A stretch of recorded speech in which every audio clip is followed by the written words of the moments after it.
ओम असातिज़ा पर तकरीर डॉक्टर सर्वपल्ली राधाकृष्णन के नाम से। मोहतरम असातिज़ा किराम, मुअज़्ज़ज़ मेहमानान गिरामी और मेरे अजीज साथियों, अस्सलाम अलैकुम व रहमतुल्लाह। आज हम सब यहाँ ओम असातिज़ा मनाने के लिए जमा हुए हैं। इस दिन को खास तौर पर डॉक्टर सर्वपल्ली राधाकृष्णन की याद में मनाया जाता है, जो एक अजीम फलसफी, उस्ताद और भारत के सदन जमहूरिया रहे। डॉक्टर राधाकृष्णन की शख्सियत तालीम व अखलाक की रोशन मिसाल है। उनका मानना था कि कौम की तरक्की तालीम के बगैर मुमकिन नहीं और तालीम उस्ताद के बगैर अधूरी है।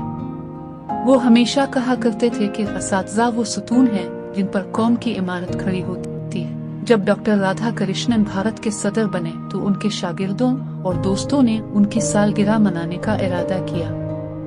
इस पर उन्होंने कहा, मेरी सालगिरह मनाने के बजाय अगर उसे असातिज़ा के दिन के तौर पर मनाया जाए तो मुझे ज्यादा खुशी होगी। इस तरह 5 सितंबर को ओम असातिज़ा मनाने की रवायत शुरू हुई। डॉक्टर राधाकृष्णन का ये नजरिया आज भी हमारे लिए मशअल है कि उस्ताद सिर्फ पढ़ाने वाला नहीं बल्कि रहनुमाई करने वाला और एक अच्छा इंसान बनाने वाला होता है। आज के दिन हमें ये अहद करना चाहिए कि हम अपने असातिज़ा की इज्जत करेंगे, उनके इल्म से फायदा उठाएंगे और अपनी जिंदगी में अच्छे किरदार को अपनाएंगे ताकि हम अपने उस्तादों की मेहनत का हक अदा कर सकें। अल्लाह करे हमारे तमाम असातिज़ा किराम सेहतमंद और कामयाब रहें और हमें भी अच्छे शागिर्द बनने की तौफीक मिले। शुक्रिया।